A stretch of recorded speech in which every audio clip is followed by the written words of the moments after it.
There we are. So hi, everyone. This is Margaret Hershey at Home with Hershey's, and thank you for joining us today for our chat about wellness. And wellness is so different these days. In the past, it was just physical wellness. Now, mental health is really the buzzword. So I just want to quote a little bit from my friend Melanie Hawken of Lionesses of Africa.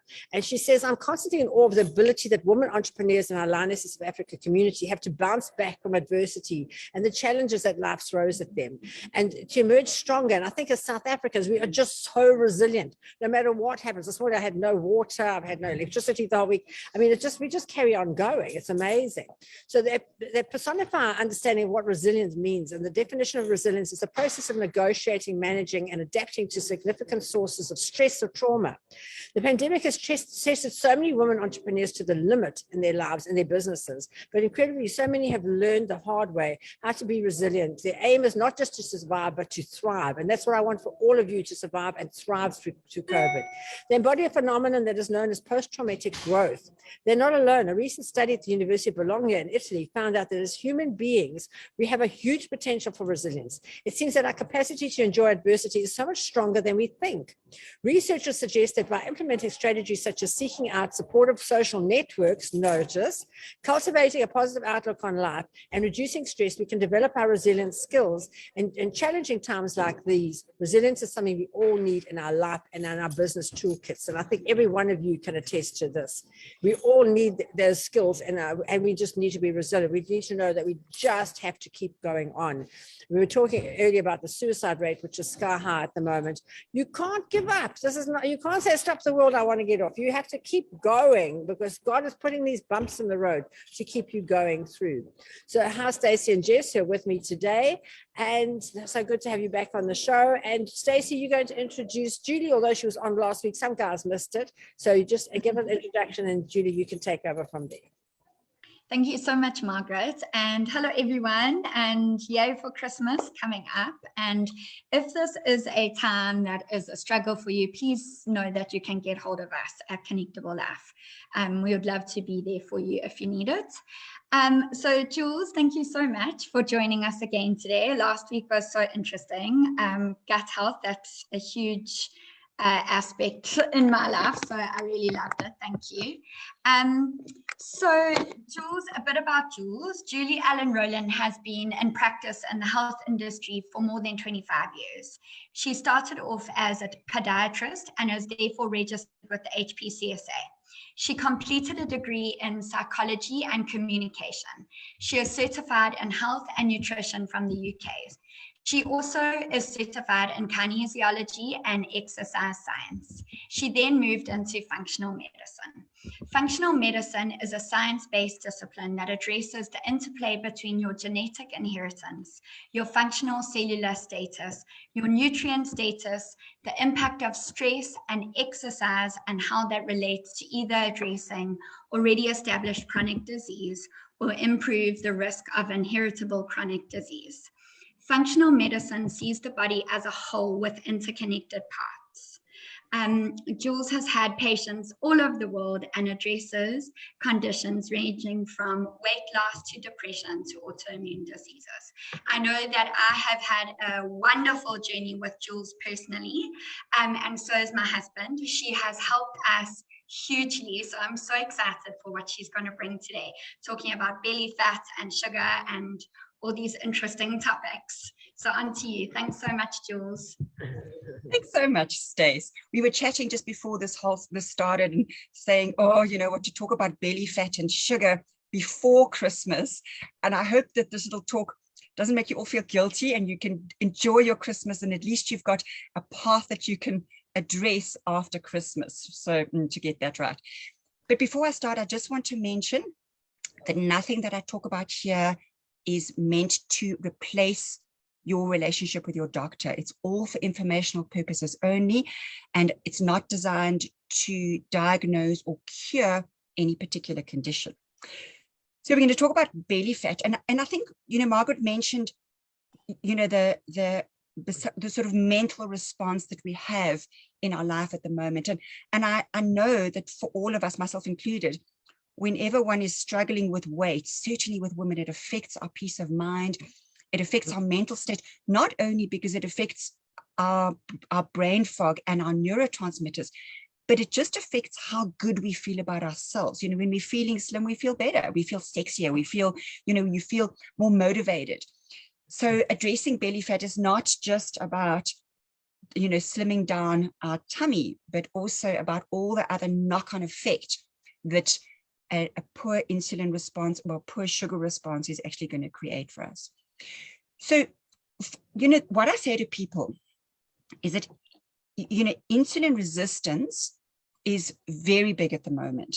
And I think what people don't realize is that sometimes they can go to their doctor, and because they've got belly fat, and their doctor will check their blood glucose, and their blood glucose comes in within normal ranges.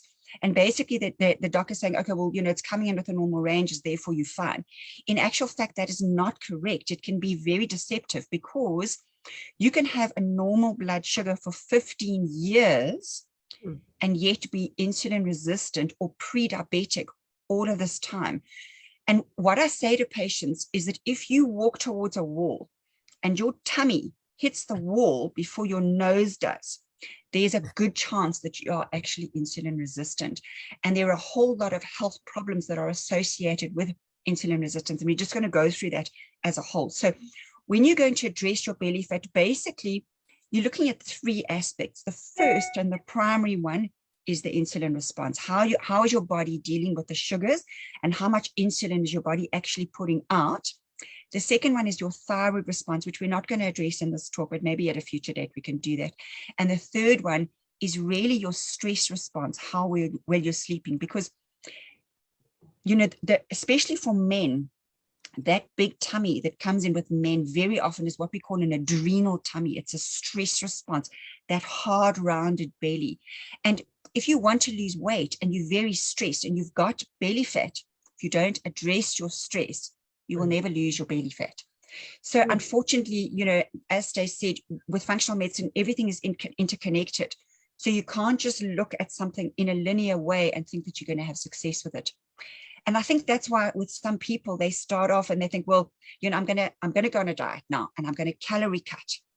And they calorie cut, and the hormone response with the calorie cutting just makes it worse. They lose weight for 3 days, and then they plateau, and then they have more than a lettuce leaf, and then they gain weight. And it's so depressing, and it's just such a vicious cycle. So we need to choose one aspect that if you make one change, this is the change that you're going to actually do. And that's what we're going to do with this. We're going to address the insulin response as a way to combat your belly fat. So I think if we ask ourselves the question, do we have stubborn middle fat? Do you have food cravings? Do you get, and this is very telling, that mid-afternoon slump where at 3:30 or 4 o'clock, you just think, what if I don't put my head down on my desk, or just go and into the tea room and, have a little shut eye, we actually can't get through the day. Low blood sugar. So in other words, those highs and lows where you get shaky and anxious because your blood sugar is bottomed out. You have a meal and then you're exhausted afterwards. And Christmas meal is a big one, where you have a big Christmas meal and then everybody needs an afternoon snooze after Christmas. It's an indication that your insulin response is not healthy. If you've got high cholesterol, if you've got poor sleep patterns, so you either don't sleep well, poor quality sleep, or you wake up in the morning and you think, well, I slept 8 hours or 9 hours or 10 hours and I'm still exhausted. And then the other thing as well is that you can eat food, and like a whole range of food, and 2 hours later you're starving again. They're all indicators that your insulin response is not working well. And another one, and this of course affects how you function and how you feel about yourself, and that is brain fog. So what happens normally when we eat? So in your children, the normal insulin response to food is as follows.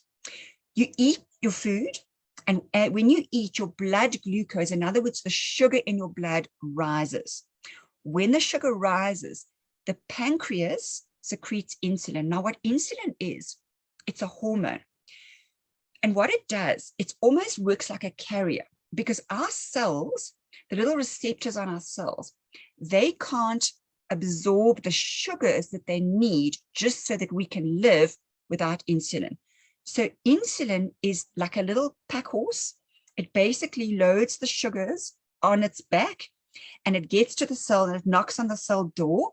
And the cell, because the cell can't open to glucose, but it can open to insulin, the cell door thinks, okay, great, there's insulin, little receptor opens, and the insulin carries the glucose into the cell so that the cell can use the glucose to create energy.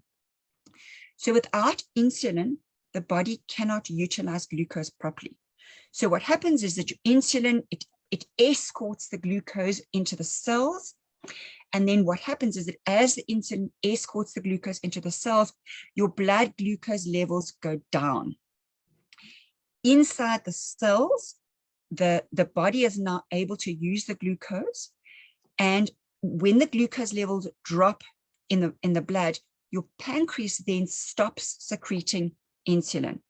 Inside the cells, the glucose is converted to ATP, which is adenosine triphosphate, and that's really like an energy currency that the body uses to actually make energy. When the glucose in the cells is now used, it's burnt, it drops, and then you feel hungry again. So that is the natural, normal insulin response to food. Now, what happens between meals or when we're sleeping? When we're sleeping, our blood glucose levels drop, or between meals, our blood glucose levels drops because we're not eating. Now what happens? The pancreas secretes a different hormone. The body is so clever. The pancreas now secretes a hormone called glucagon, and the glucagon triggers fat cell burning. Glucagon is wonderful. I wish they had glucagon as a drip and we could just feed it into our cells, because glucagon is the hormone that says to the body, it's a messenger. It says to the body, burn fat. Whereas insulin is also a messenger, but insulin says to the body, store energy. Glucose says burn energy, insulin says store energy. So glucagon triggers a process called gluconeogenesis, and the body then is able to burn fat. When the body burns fat, it actually produces glucose, and the blood glucose level rises, and our body now has got an energy source that it can actually use.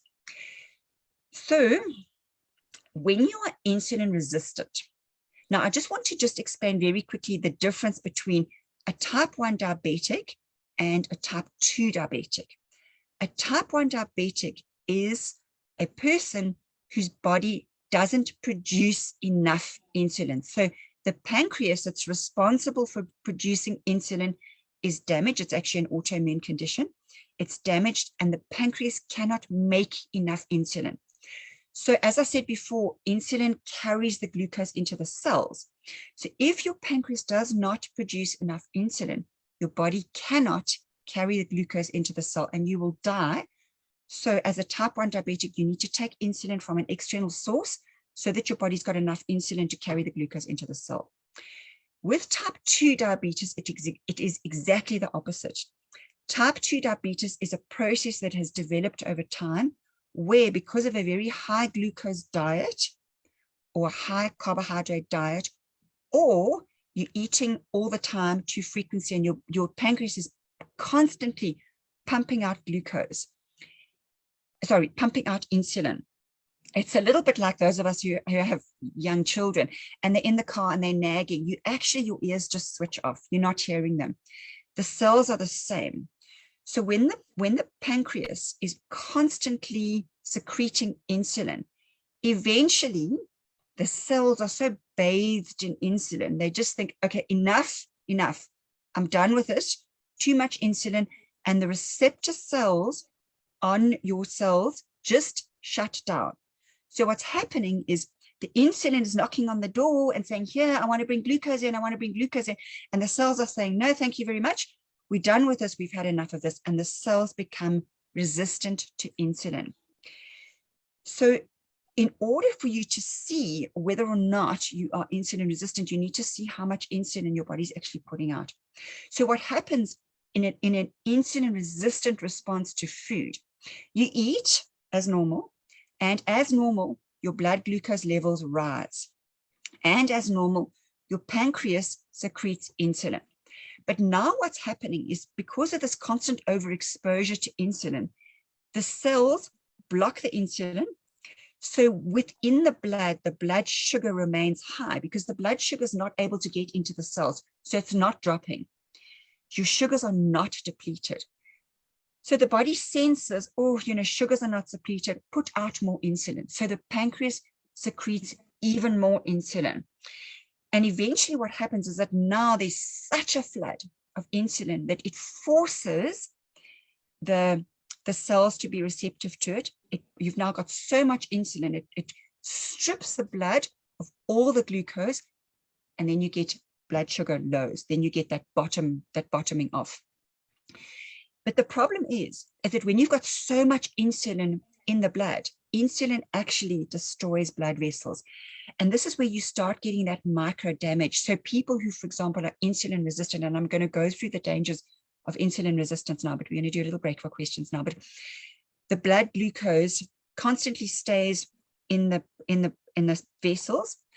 Excess blood glucose damages the vessels, and then you get problems with brain fog, with eyesight, with your bladder, basically. So there's a whole sequela, there's a whole effect, long-term effect with the constant glucose and the constant insulin that's in the blood. So just at this point, I'm going to just take a quick break now. And are there any questions so far that are coming in that we can address before I go on? Yeah, one is mine from last week, which is I can't stand children drinking Coke. I just think it's so bad for them, and their parents just give them Coke, and it's just I can't believe it. I mean, my own children never drank Coke till they were 18. So I just imagine that Coke going in, first of all, eating the lining of their stomach, and secondly, boosting. I mean, they say a can of Coke's got 16 spoons of sugar, so that is definitely going to affect their insulin levels. Just tell us about a little child. I mean, are we talking 3, 4, 5, 6-year-olds taking a 450 thing of Coke and swigging it down? What does it do to their body? It must just about destroy it. Margaret, it is beyond bad for them. It is, because if you think about it, you're quite right. You've got a small person who is allowed as a treat to have, as you say, it's actually between 9 and 16 teaspoons of sugar. And I say to parents, when you go to the Wimpy and you get those sugar packets and it's a teaspoon of sugar, I say, would you allow your child to eat 16 packets of sugar? And they say, never, I'd never do that. So what's happened is it's really ignorant. We're not educated as to how much sugar there is. But I want to add on that, because you've raised a very interesting point. It's not just about Coke. Fruit juice has got the same amount of sugar as a can of cool drink. So what happens is people believe that because it's fruit juice, therefore it's healthy. So those tiny little cartons of fruit juice have got, the little ones have got about 6 teaspoons of sugar. So really what's happening is, think of it from this perspective. You've got a little person, wakes up in the morning, goes through for breakfast. What they have for breakfast is a bowl of cereal with a yogurt. A small little Danone has got about 4 teaspoons of sugar in it. Wow. The cereal has got about 3 teaspoons of sugar. Before this child starts the day, the parents are under the impression that because they have muesli and yogurt, it's a healthy breakfast. But the child has already had 6 teaspoons of sugar before they've even started their day. They then have their little lunchbox packed. In the lunchbox is a fruit juice, which has got between 4 and 6 teaspoons of sugar in it. They might have another little yogurt. They've got a little treat. So maybe a little baby chocolate that's got 4 teaspoons of sugar in it. They've got a sandwich. Now, the body, glucose, so carbohydrates, when the body breaks it down, it breaks it down into glucose. The body cannot tell the difference from a glucose perspective between a potato and a teaspoon of sugar or a piece of bread. The body can't tell the difference. The insulin response is the same. So then they have a little sandwich that's got 2 slices of bread and maybe some cheese on it. Those 2 slices of bread have got probably 3 to 4 teaspoons of sugar. So how much are we at now? 6, sure. 7, 8, 9. So we've now, in a day, the child has already had 14 teaspoons of sugar. Oh, then there's the fruit. And Stacey, we were talking about the fruit now. A banana has got approximately 3 teaspoons of sugar in a banana. Mm. So this child is exposed to so much sugar. Now, with little ones, very often, because they're very, very active and they're running around and, all that sort of thing, very often the body can cope with it because they're burning it off. But this long-term build-up of sugar, then you're right, Margaret, then they come home, they have lunch at home, they're allowed a treat. So then maybe they're allowed a Coke or an orange juice. Orange juice is extremely high in sugar. So you're stacking on. And now children are exposed to something along the lines of 32 teaspoons of sugar in a day. And it's profoundly bad for them. And when they go to a party and they have those cupcakes, all that icing on the top, I mean, that's just also positive. I know. But we've got It's Zelda terrible. sent in on Facebook now. She says she's got an autoimmune disease called lupus. And Yes. she says with surgeons and supplements don't always get absorbed because of biologics that I'm in. But, I'm in chronic pain every day. What can I do to improve my gut health? I feel like I'm in a chicken and egg situation because of chronic medication for me to function every day. But she's taking all the muti, and the muti is just wrecking her insides anyway. And that was one of my arguments with the Coke. I believe it actually eats the lining of a child's Corrosive. stomach. Yeah, it is corrosive. What I did was, and I'll send it to you, Margaret, for everybody. I actually did like a little lecture on specifically sugar in your child. So what I'll do is that I'll send it to Stace, and then Stace can send it on to you, just so that you can send it to everybody who's interested, because it will give them an idea. And you're 100% right. I mean, really, that the impact is profound, because if you look at the danger, so what's happening is in your child or as an adult, you're getting that constant flood of insulin. And what happens is the dangers of insulin resistance. So first of all, your body cannot burn fat. So it prolongs fat burning. The second thing we know, it's going to create belly fat. It decreases your lean muscle mass. And then the skinnier your muscles are, the slower your metabolic process is. So that's another impact of too much. Well, the thing with the sugar is that it produces too much insulin. So I'm going to speak from the insulin perspective, but it's actually too much sugar produces too much insulin. And the dangers of insulin are the following. It causes inflammation. So not only gut inflammation, but vessel inflammation. So you've got this burning away of your vessels as well. Increases your blood pressure. It basically also causes, high insulin thickens the blood slightly. So that increases your risk of heart and thrombosis. It causes water retention. So water retention, again, of course, your weight goes up. The other thing as well with sugars, you get an initiation, an increased risk of cancers, because cancer cells are what we call obligate sugar metabolizers. So cancer cells are cells that they've got a lot of insulin receptors on cancer cells. So they're going to pull the sugars and feed those cancer cells. So there's a lot of information now on starving your cancer cells. And basically the first thing that you go off are carbohydrates. So any carbs and any sugars. It also increases your risk of Alzheimer's. So mental health problems, and of course, thyroid deficiencies. So when you are addressing your increased sugar, the foods that are just no-brainers, you're going to go off any high sugar or high glycemic index food. So that's no fruit juice, no sodas. So children can cope with a fruit, provided they're active. But the thing now with children too, especially children going into sort of middle school or into adolescence, they are at their computers a lot. So they're very sedentary. And for them, the high sugar diet or the high carbohydrate diet doesn't work for them. But kids don't like drinking water. What do we give them? Glenda said, can we give them kombucha? My kids will never drink kombucha, not in a million years. They think, it from here to Margaret,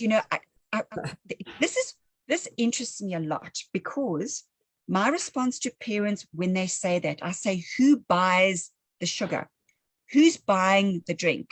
Yeah. Stop buying it. Just stop buying it. When the children are thirsty, they drink water. Yeah. So, just don't buy it. If they're teenagers and they want to buy it, they can spend their money, their pocket money, on what they want to buy. So in other words, it's, do you want the Nike shoes or do you want the Coca-Cola? That's the choice. The other thing I do say, you know, with younger children, because, you know, you don't want your life to become so anal and so restricted. So my suggestion is you say to your child, they are allowed one unhealthy activity, food, whatever in a day, and they get to choose. Either they can work on their iPad for 2 hours, or they can have the Coke, or they can have the biscuit, or it's not as well as, it's either or. So they get to choose what they want, but once they've chosen, then that's what they get. You know, so don't keep that stuff in the house, because if you're going to keep it in the house, of course they're going to eat it. You know, and it is a thing of, you know, what can they drink? Well, water, you know, so I did it with my kids. I just said, well, you know what, too bad. It was like, must I eat my broccoli? Yes, you must just eat it. You know, so, and if there was, their choice was maybe a little text bar or something after, and a small text bar after the food, then it was, I used to put the dessert in the same bowl. So the bowl, they'd get the salad bowl that had the salad in. If they didn't eat the salad, that bowl was not empty for the dessert. So you couldn't put the dessert in, you had to finish it. But I realized, you know, what very often happens is we've created these bad habits for our children, and now you've got to undo it. And I really do appreciate that it's actually difficult to do, but the long-term damage. Sorry, Mary Jean says, what about drinking coffee and tea? Does this impact insulin? So just it depends on what you, Mary Jean, it depends on what you add to it. So coffee and tea is absolutely fine unless you add sugar to it. So if you want to drink coffee and tea, all good, but just don't add 2 teaspoons of sugar. And in fact, we just raised the issue before the talk was, what can you use? Glenda raised, what can you use instead? Artificial sweeteners, such as canderel and those ones, they don't impact well in the body. But sweeteners like xylitol or erythritol or stevia, they are sugar alcohols. They're not, obviously no sweet things are the best, but listen, we have a life, you know, and I like to finish my meal with something sweet. So probably xylitol, erythritol, and one of the stevias, and you know, they're all over the place. Pick and Pay's got them, Checkers has got them, Woolworths has got them, you know, they are expensive, and compared with sugar, they are expensive. But so I would say, if you're going to start the process, you know, you've probably taken years to get to the point where you are now. If you take a month or 2 or 3 to slowly start easing the sugar out of your life, you start off by cutting down on the numbers of teaspoons of sugar that you have in your coffee or your tea. If you had 2, have 1, because you change your taste buds, and you change how your body responds to these. And it can be a slow process. For some of us, we're all or nothing people, and all or nothing probably is the best way to do it. You know, it's a little bit like going cold turkey. You're going to have 4 bad days, and they will be bad days where you are going to want to chew your own arm off because you're craving foods, but you just nail your feet to the ground, because it takes about 4 days for the body to think, okay, well, you know what, I can cope. So really what you're going to do is you're going to cut out all cool drinks, fruit juice, and all the sodas. You're going to eat food that looks like food when you look at it in your plate. I mean, for example, Wheat Bix. There's no tree that's got Wheat Bix on it. It doesn't look like food. It's been so over-processed. So for breakfast, for your children especially, make the breakfast for your children a high-protein breakfast.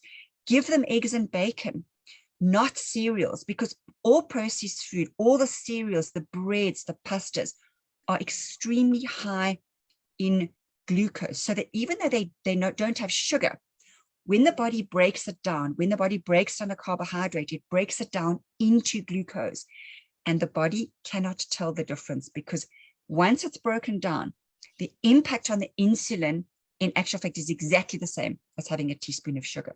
But now, as a vegan, you can't have bacon and eggs. So, and I usually have like a muesli, but now that's going to be full of sugar. So then if I had something like tomato and mushrooms, I know mushrooms are a no, they have no sort of value. I don't know if they're going to be fabulous. But at least you can eat them. But if you have, say, tomatoes, will that turn into acid then in your body? So I have tomato and mushroom for breakfast, but I do have it on toast. Mary Jean and I, we Yeah. like our toast, we like our bread. I'm a bread freak. I could eat a whole loaf of bread. But, so what do? You put it on toast. You've got to have something, you've got to work out that it's not going to give you. I know my husband has broccoli and tomatoes in a pita bread, but I don't like pita bread, so I'd rather have toast. So what I would suggest in your case with you and your hubby too, you need to add some form of protein. So I would add it in the form of, for example, hummus, chickpeas, some form of beans, those, something that's got lots of fiber and lots of protein. So even though you might have, because the problem is, as a vegan, if you're having tomato and mushrooms, you probably find that 2 hours later you're quite hungry, because I'm hungry all the time. I have to tell you, I'm hungry all the time. Yeah. Okay. Yeah. So it's because your body's not getting enough protein, and protein blunts the insulin response. So you need to look at your high protein vegan foods. You start off your day with high protein vegan foods. You'll find you'll go longer in the day before you sort of want to chew your own arm off, because the problem again with, if you are constantly eating, your body is constantly secreting insulin. Now, what happens? I am not pro 6 small meals a day, because the motive for doing it is, they say, well, it balances your insulin response. That's true, it does, but it balances your insulin response up here. So your body's pumping out insulin all the time. If your body's pumping out insulin all the time, what it's basically saying is, store energy, store energy, store energy, because that's what insulin does. Insulin is a hormone that tells the body to store energy. You will never lose weight. You could go and you could run a marathon. You will not lose weight. Yeah. So, and now what about, now the question here from Gail is, how much sugar is in milk? I think there's a lot of sugar in milk, because milk tastes galactose. Yeah, there is. So the milk sugar is called galactose, and there is milk and dairy products is very, what we call insulinergic. It promotes insulin. I'm not a fan of milk at all. I think, first of all, it's allergenic, because milk is designed to feed baby cows. It's not designed to feed humans.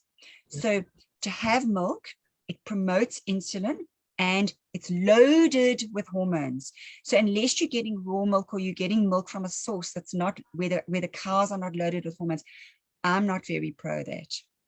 Jules, a question about oats and honey. I know somebody asked about honey earlier, like how valuable is honey as a health food?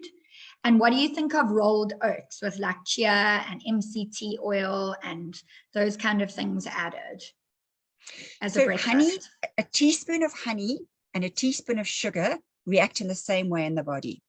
So it's just, the body just treats it as sugar. So even though we think, it's honey and honey's natural, it is. In the body can't tell the difference. So, and the other thing, very often with diabetics, oats are recommended as the breakfast of choice for diabetics. Oats are basically carbohydrates. So again, there's not enough protein to blunt the insulin response. So we're back to oats as a cereal. It's like a cereal. The body basically will just treat it in the same way that it treats a cereal. So I'm going back to, for your breakfast, look for high protein breakfast rather than the oats and the honey. It's better than the mueslis, because it's, it doesn't come in its own form of sugar. But add to that, if you're not vegan, add to that 2 little boiled eggs. So have a smaller amount of oats and have 2 boiled eggs as a more balanced breakfast than just oats and honey. And if you want your oats, oats, a question. Yes. Sorry, we're all firing at you now. That's fine. We're obviously talking about the fact that sugar is really bad for us, but we, on the other end of the scale, we're talking about the fact that we still want to live some sort of life. Yes. So the good old saying, everything in moderation, does that ring true for sugar as well? And if so, what does that moderation sort of look like? Okay, such a good question. My stock standard response to that is it depends, because it depends on the person. So for example, on a young person where their body's coping well with sugar and coping well, the insulin response is good, then for them to have the odd treat and all those things, this is so absolutely fine. But as we get older, our body's ability to deal with sugar gets weaker and weaker and more pathetic as time goes on. And if you have to undo a response, there is no moderation. There is only cut down, because you have to reverse the insulin resistance response, and that takes time. So it really depends on the person. So what I suggest to patients is, if you have belly fat, you need to see, what is my status now? What is my body actually doing? My body compared with humanity in general. So you need to test, and we touched on it last week. You need to see what's going on, and there are basic markers that will allow me to see what your body's doing. So for example, if somebody's got belly fat, or they've got brain fog, or they suspect that they are pre-diabetic or insulin resistant, I immediately send them for the following tests. I send them for fasting insulin, for HbA1c, for high sensitive C-reactive protein, and for vitamin. I don't even bother with sorry, I was going to say vitamin D, but yes, maybe. I don't even bother with fasting glucose. I think it's a waste of money, because mostly the fasting glucose will show normal unless they are actually diabetic. But the fasting insulin, the HbA1c, are very, very telling. They tell me an enormous amount about what the body's actually doing with those sugars. So now, fasting is really taking off now. People are fasting. Oh, I fast. I don't eat before 2 o'clock. I fast between 5 and 7 in the morning. What about fasting? I think fasting is bad for you, because your body's saying, hey, I'm hungry, I want some food. And you're saying, no, you can't have it. What do you think about fasting? No, I love fasting. Oh, So really? I love fasting, because the thing is that if you eat all the time, so let's go back to the insulin and the glucagon response. Glucagon is your fat burning hormone. Yeah. Glucagon is only released when there's no insulin. Oh, So wow. if you're eating all the time, you've got insulin all the time in your body. Your body will not, it won't spit out, little pancreas. It can only spit out one hormone at a time. It will not spit out any glucagon. So what you need to do is you need to create an acceptable time frame between eating, so the insulin can go down and the pancreas can think, okay, the insulin is down, it's time for me to produce glucagon.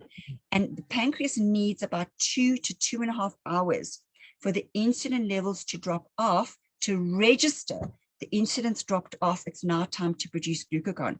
So what happens, and it's a great question, so what happens in the intermittent fasting process?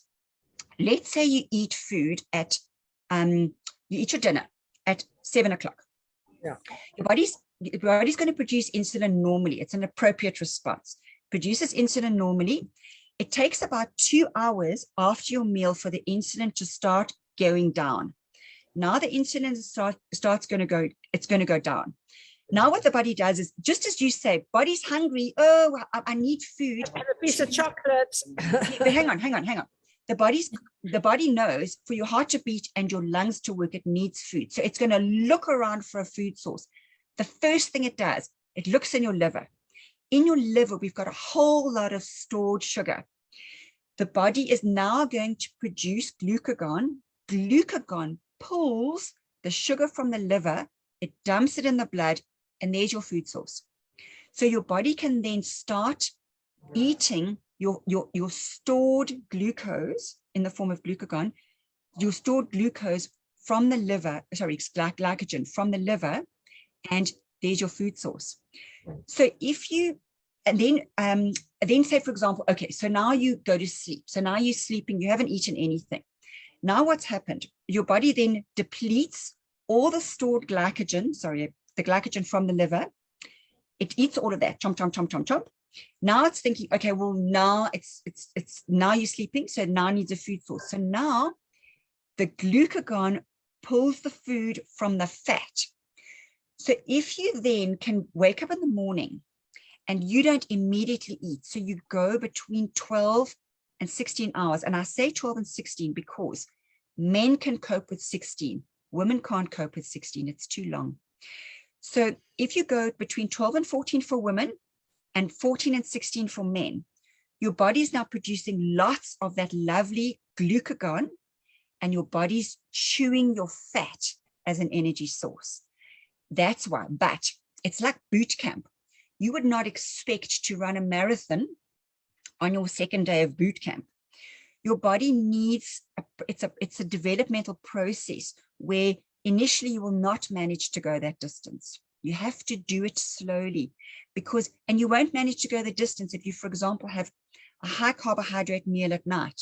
Very often a high carbohydrate meal at night will wake you at 2 in the morning because you're going to get a sugar low. And the body's all about survival. It'll wake you to say, listen, go down to the fridge and eat because you're getting blood sugar drop-offs. So it's a slow process. So don't be surprised if you can't manage it. You have to eat the right foods, high density, nutrient dense food. Eat the right foods. And when you eat the right foods, you're feeding your body and your body's not waking you. So to chew your own arm off. Does that help to answer that? So you need to look at what is happening with your fasting insulin. Can I manage? Can I push that out? So for example, between meals, you need to go between 4 and 5 hours between meals. If at 2 hours you can't, what you do is that you eat. Then the next day, on the meal before you got starving, you eat more fat and more protein to push you out a little bit. Then you can maybe go 3 hours or 3.5 hours before you chew your own arm off. So it depends on what you eat on the meal before as to how long you can go. Does that answer that? Margaret, you're on mute. So talk to us about almond milk, soya milk, rice milk, oat milk, all that type of thing. Is it really, or is it also just full of sugar anyway? Okay, so choose the unsweetened. But the other thing, so I just want to put one caveat with those. Certain people are very sensitive to oxalates, and those foods, those almond milk and all that are very high in oxalates. So I'm just adding that because just because it's almond milk or those sort of things does not mean that it's healthy for everybody. So in other words, if you've been a big milk drinker and you swap across to those, and then you start getting things like interstitial cystitis and problems like that, then you're probably sensitive to oxalates. So it's one of those, when you have problems, there's no one size that fits all. So I just want to put that in as a caveat. Oat milk, rice milk, and that are quite high in carbohydrates. So again, it depends on what you're eating with. It all depends. So that's, as I say, unfortunately, my stock standard answer is it depends on the person. Yeah. So you need to work out what is. Milk? What about soya milk? That's such a, sensitive subject, soya milk, because soya milk, first of all, is mostly GMOs, so it's genetically modified because most soy is genetically modified. I know the Woolies one says GMO free. So, and soya milk does it's what we call it does promote estrogen, so there's xenoestrogen. So it depends. Again, it depends on the source. It's probably better than cow's milk, but it's, again, you don't want to have too much of it, especially men, because of that estrogen. It works a little bit like an estrogen. So for men to have something that works like an estrogen in their body is going to affect their testosterone levels. So again, sorry, Margaret, it depends. Yeah. And then Mary Jean says, what is HbA? I don't even know what HbA is. HbA1c. Okay. So what HbA1c is? Very good question. HbA1c measures in your red blood cell. It measures the caramelization of the sugar on the lining of the red blood cell.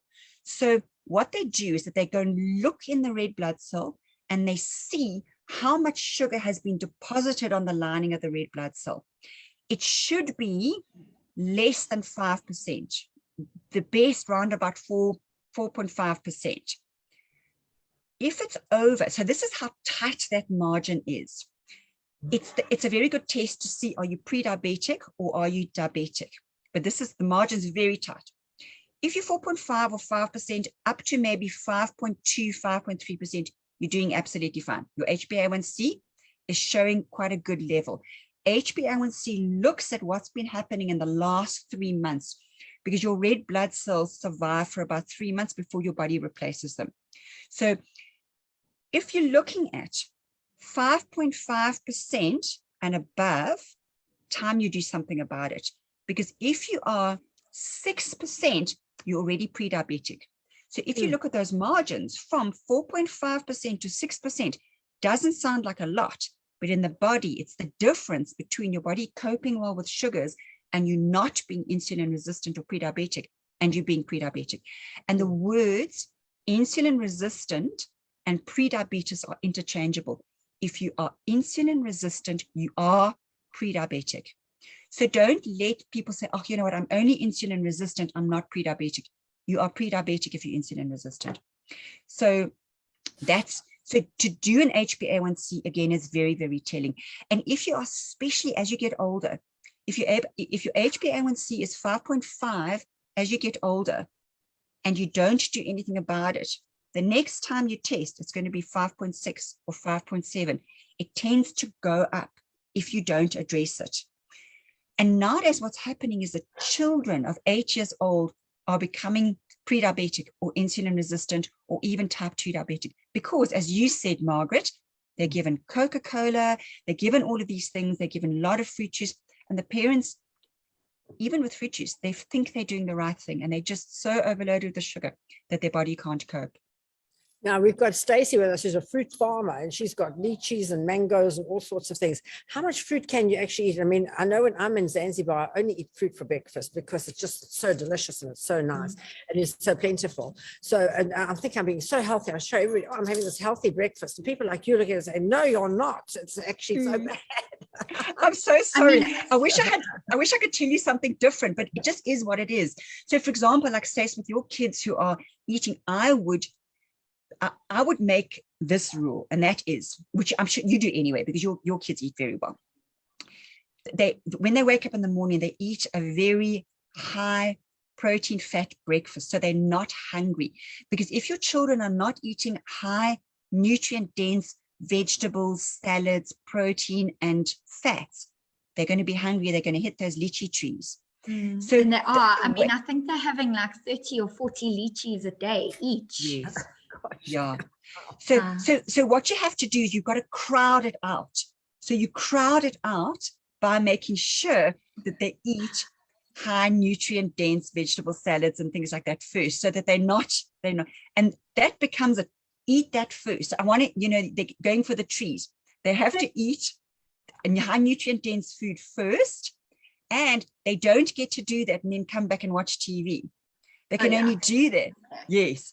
If they're out playing and running and jumping and, doing all of those sort of things, then they get to hit the trees. But so I would, instead of saying, no, you can't, I would just crowd it out with foods that and what about things like peanut butter and cinnamon that are supposed to level your insulin levels? Yeah. So cinnamon is great. I like cinnamon. I think cinnamon is very good for insulin resistance. And I would, to add cinnamon to your food, and cinnamon also is, it actually is a taste. It mimics sweet things. It's actually very nice. So if you add cinnamon to your food, your taste buds actually have a perception of something sweet when in actual fact they're not really. It's very, very good for insulin resistance. So if you're going to have your 2 boiled eggs, and not in your case, Margaret, but for those of us who aren't vegans, you have your 2 boiled eggs, you have your little bit of oats, and you put some cinnamon on it. The body's perception is it's something sweet. Love cinnamon. Sorry, what was the other thing? I'm having a little brain freeze. Oh, peanut butter. Yeah. Okay. I like peanut butter in principle. However, just to really throw a spanner in the works here, what happens with peanuts is that they store the peanuts in these big silos, like big grain silos. So, and what happens with peanuts is that they develop fungus. It's called a phloxin, and they develop fungus very easily. So what's happening is that when they then mush up all those peanuts to make peanut butter, they just mush it up with all of this fungus as well. So when you're eating peanut butter, unless you're finding an organic type of peanut butter, you're actually ingesting a whole lot of fungus as well. So in general, I like the concept of peanut butter as a meal. And certainly when people they don't have a lot of money and you're looking for a food that's high in protein and things like that, peanut butter is great. But bear in mind that it's got a lot of this fungus in it. I'm such a downer. Hey, everything that comes up. Jules, if you got an organic peanut butter, would it not have that? Yes, organic peanut butter will be better. Make your own peanut butter in your blender. It's easy. Just get yes, fantastic, absolutely fantastic. And you just add, Yeah, and you add a bit of olive oil and you do, because it's cold pressed and all that sort of thing, and you blend it up. And nut butters are fantastic, unless you have got oxalate problems. Down. But anyway, unless you've got oxalate problems. We love you, Jules. Nut butters are sorry.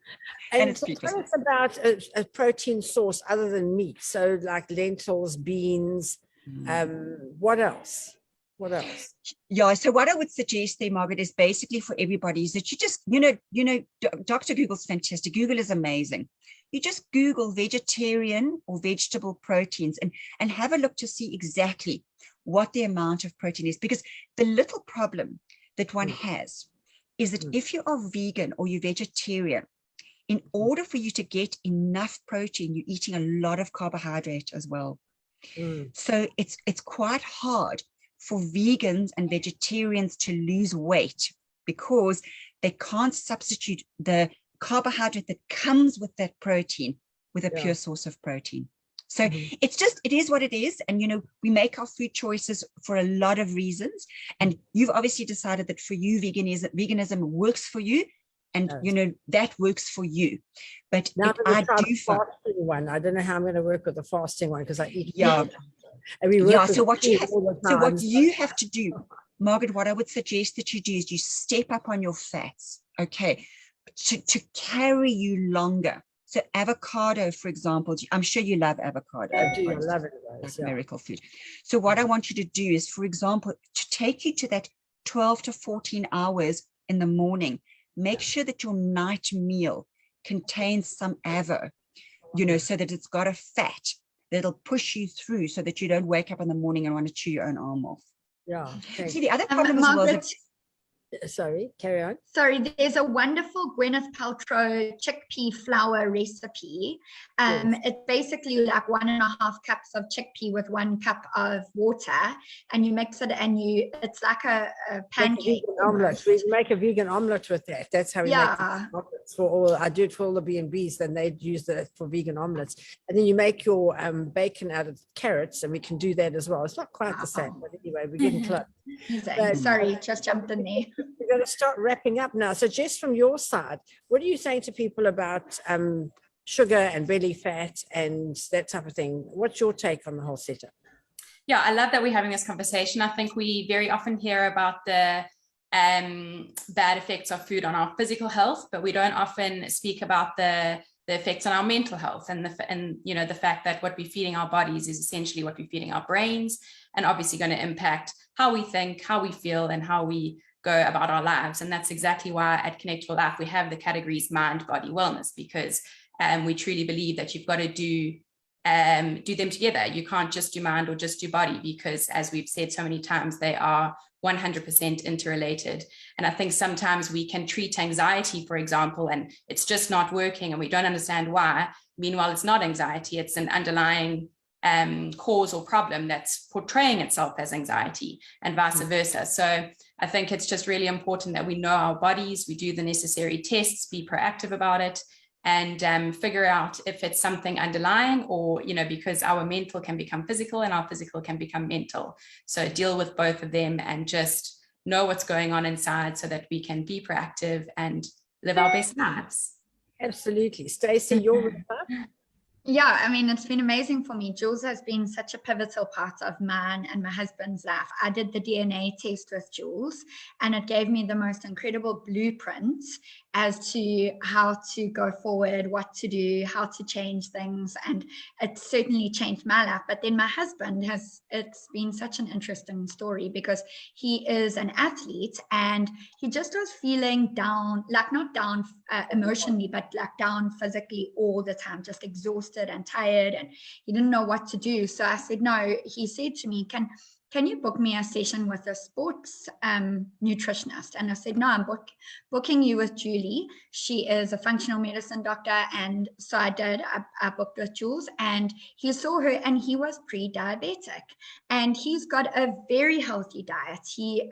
His diet up till that stage, never, when I told people, and when he's told people that he has he is pre-diabetic.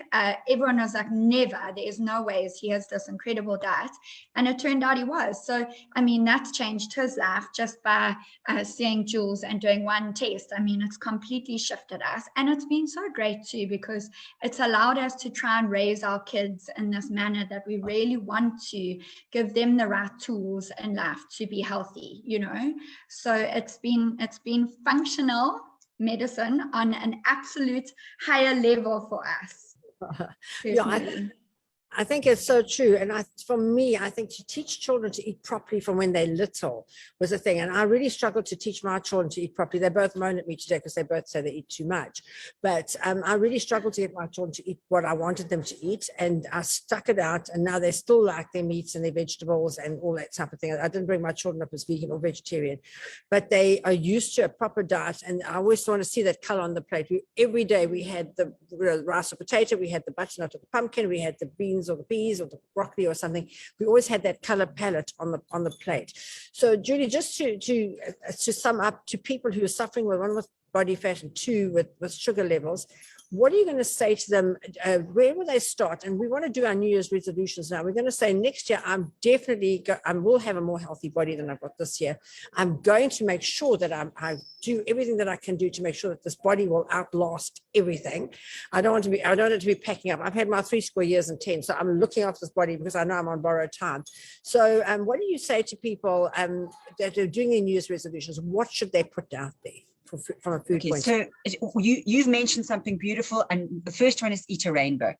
So eat a rainbow of colors and try and make the rainbow in the vegetable side rather than the fruit side. So I would do that. The second thing that I would do is I would change your breakfast. If you make one change in terms of a food meal, it's probably more of a brunch because you maybe push it out a little bit.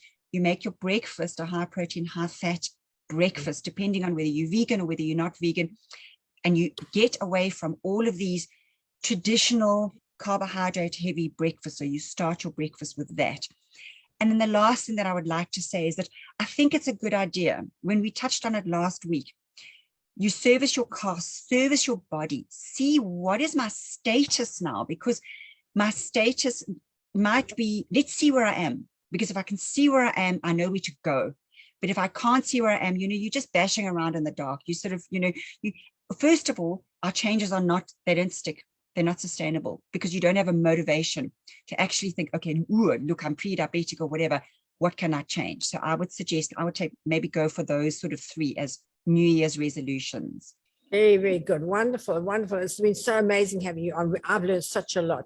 Stacey, who are we going to have next week to talk to us? It's a day before Christmas, literally, isn't it? No, on the 27th. Christmas. Yeah, we're the day after Christmas, 27th of December. Overeaten and sat around the whole weekend. Oh my goodness, what are we going to say to them? So next week we've got Kalina, and she is going to be talking on personal development. So that will be quite interesting. Yeah, and for the men, Margaret, the week after that, we've got a male representative coming in for men's health. So, start off the year with that. I've had a lot of requests from men saying, Margaret, you only talk about women all the time. I said, I deal with women all the time. He said, no, we guys are here too. I said, I love men. I don't forget about them, but I talk to women a lot. So yeah, we've got lots and lots of exciting things for you next year. We're going to carry on with this. We're going to carry on right through the holidays because a lot of people need that chat over the holidays. So thank you so much for joining us today. I hope you enjoyed it. I must say I thoroughly did. I've learned a lot, and I'm definitely going to start trying to fast now because I cannot spend half an hour without eating. So I'm definitely going to try the fasting. Julie, thank you so much for being on the show. It's been amazing. Stacey and Jess as well, thank you. And I wish you all a wonderful, wonderful Christmas. I hope you have a fabulous time. We'll see you after Christmas, after Boxing Day. Hopefully you haven't put on too much weight, and then we're going to get all our New Year's resolutions ready for the next year. 2022 is going to be our year to be super healthy. Thank you, girls and boys. Merry Christmas, everyone. Thanks to you too. Bye-bye. Stay safe. Bye. Bye.